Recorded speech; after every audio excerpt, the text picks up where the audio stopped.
કરીએ સમાચારોમાં તો મહેસાણામાં આઇકોનિક રોડ કામગીરી વિવાદમાં આવી છે। જીઆઈડીસી ઉદ્યોગકારોએ મનપા સામે આકરો વિરોધ દર્શાવ્યો છે। મોઢેરા રોડને આઇકોનિક બનાવવાનું કામ અટક્યું છે। જમીન માલિકીની હોવા છતાં સંપાદન કર્યા વિના બાંધકામ કરી દેવાતા વિવાદ ઉભો થયો છે। વળતર વિના માલિકીની જમીન પડાવી લેવાનો મનપા પર આરોપ લગાવવામાં આવ્યો છે। જીઆઈડીસી ઉદ્યોગકારોએ કોર્ટમાં જવાની ચીમકી ઉચ્ચારી છે। મનપાની કામગીરી ગેરવ્યાજબી ગણાવીને ઉદ્યોગકારોએ નિયમ મુજબ સંપાદનની માંગ કરી છે। મહેસાણામાં મોઢેરા રોડને આઇકોનિક રોડ બનાવવાની કામગીરી ચાલી રહી છે, પરંતુ આ કામગીરી શરૂ કરવામાં આવી ત્યારથી વિવાદમાં છે। સ્થાનિક નાગરિકો દ્વારા મ્યુનિસિપલ કોર્પોરેશનને રજૂઆત કરવામાં આવી હતી કે આ રોડની કામગીરીમાં દબાણ હટાવ્યા વગર જો રોડ બનાવવામાં આવશે તો રોડ સાંકડો થઈ જશે અને આ રજૂઆત બાદ હવે કામગીરી અટકાવીને આજથી દબાણ હટાવવાની કામગીરી શરૂ કરવામાં આવી છે। જોકે જેવા દબાણ હટાવવાની કામગીરી શરૂ કરવામાં આવી તેને લઈને વિવાદનો મધપૂરો છંછેડાયો છે। કોઈ જમીનની સરકારી તંત્રને જરૂરિયાત ઊભી થાય તો તે જમીન સંપાદિત કરવી પડે, આમ છતાં સંપાદિત કર્યા વગર જે કામગીરી થઈ રહી છે, શું કહેશો, આપની માંગણી શું છે?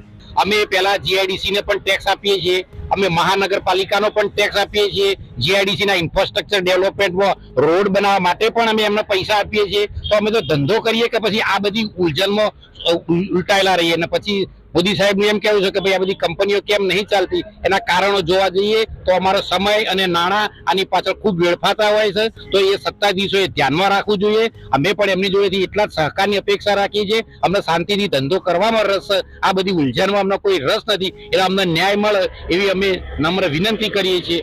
અમારો વિરોધ એવો છે કે આ જે તે સમયે પાટાવાળા ગદ્ય સુધાર સમાજ મહેસાણા દ્વારા જમીન આ 7/12 છે, 7/12 પ્રમાણે વેચાણ રાખેલી છે, એને કરાયું છે। એને કર્યા પ્રમાણે જેટલા ચોરસ મીટર જગ્યા છે એટલી હાલ એજ ઇટ ઇઝ છે। સરકારશ્રીને જો જમીન જોઈતી હોય, સંપાદન કર્યું હોય તો અમને જાણ કરી અને અમારી જમીન જેટલી જોઈતી હોય સંપાદન કરીને અમને વળતર પૂરેપૂરું આપે।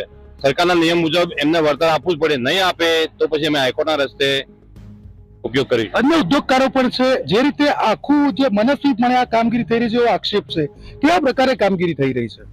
અહીંયા મ્યુનિસિપલ કોર્પોરેશનના સત્તા અધિકારીઓ એમની બળજબરીથી અને એમના કોઈ કંપનીના માલિકોને જાણ કર્યા વગર કોઈ એની પહેલું તો આજે રજાના દિવસનો એમને લાભ લીધો છે, કોઈ કર્મચારી કે બીજા કોઈ પણ, એટલે એમને તોડવા આવવાની વગર નોટિસે અહીંયા રોડનું કામકાજ તોડવાનું દિવાલો જે કંપનીઓની તોડે છે બિનવ્યાજબી છે।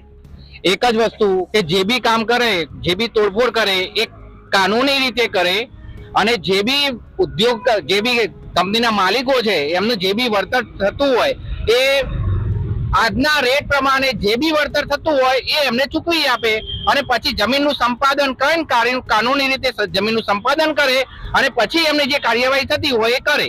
તો જે રીતે મહેસાણા મોઢેરા રોડ ઉપર આઇકોનિક રોડ બનાવવાની કામગીરી થઈ રહી છે, ઉદ્યોગકારોની જે જીઆઈડીસી આવેલી છે તેમની માગણી છે કે અમે વિકાસમાં સહભાગી થવા માટે તૈયાર છીએ, પણ વિકાસ અમારી જમીનના ભોગે ન હોઈ શકે। આ જે જમીન સંપાદિત કરવામાં આવી રહી છે તે કોઈ પણ પ્રકારની લીગલ કાર્યવાહી કર્યા વિના સીધું મનપાને જેમ ફાવે તેમ તોડી નાખવામાં આવતો હોવાનો ઉદ્યોગકારોનો આક્ષેપ છે।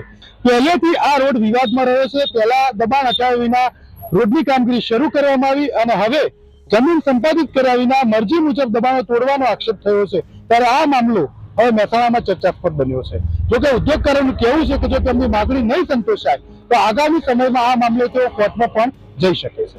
અમલેશ રાવલ, ન્યૂઝ કેપિટલ, મહેસાણા।